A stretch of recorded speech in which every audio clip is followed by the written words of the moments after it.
Constructing a linear programming model is an art. But before constructing a linear programming model, it is important to know about the basic components of a linear programming model. In this video, you will learn about the basic components of an LP model and finally arrive at the general structure of an LP model. Objective function is the first component of a linear programming problem. Objective means goal. In a football match, to make a goal is the main motive of the players. Since we are discussing economics and business, a goal is a desire to be fulfilled and is defined in terms of a mathematical function. Since it is a function, there is a dependent variable and an independent variable. Suppose you are the owner of a production firm that produces two goods. What will be your objective? Assuming that you are looking for a best decision, your objective will be to maximize your profit from the two goods. Can you write this statement using symbols?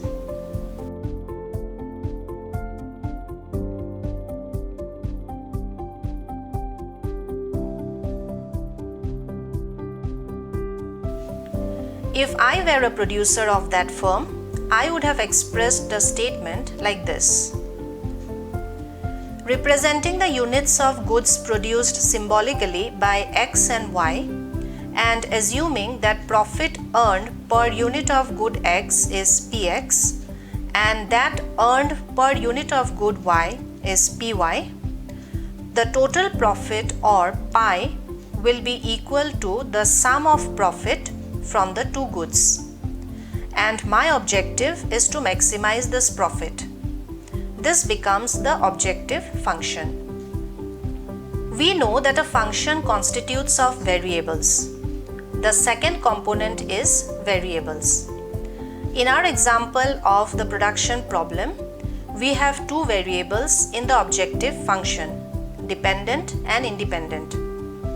The dependent variable may also be called the performance variable.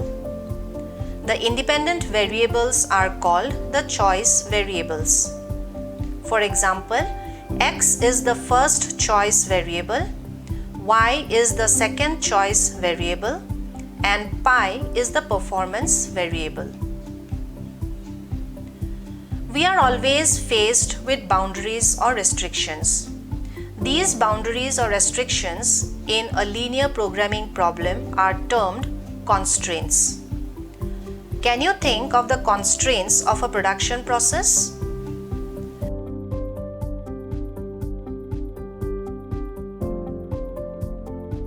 Well, one major constraint of my production firm is the maximum operating time of the machines used.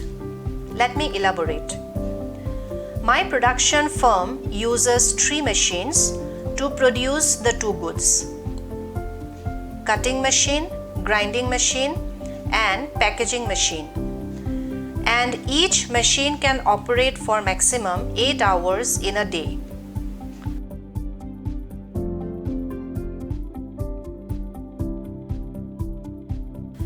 Exceeding this time limit heats up the machines and they shut down. The firm therefore has 3 constraints.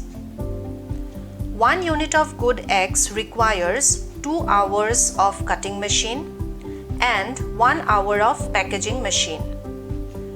1 unit of good Y requires 2 hours of grinding machine and 2 hours of packaging machine. I have used 1 unit for simplicity of analysis. Have you defined the constraints of your production firm?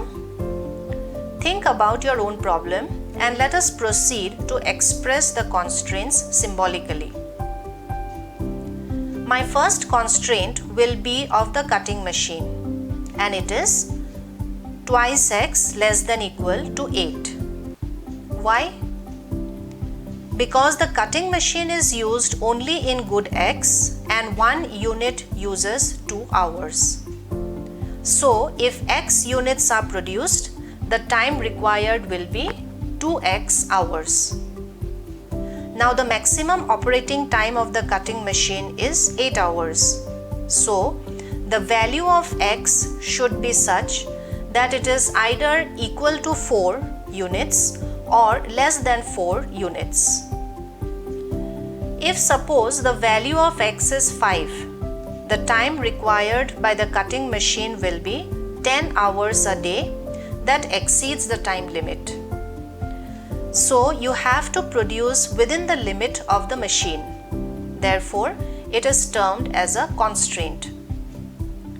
Can you help me write the mathematical expressions for the grinding machine and packaging machine? That was quick. Now I have the mathematical expressions for the 3 constraints of my production firm. Did you note something about the constraints? They are not equations but inequalities. The presence of inequalities in mathematical problems led to the development of linear programming.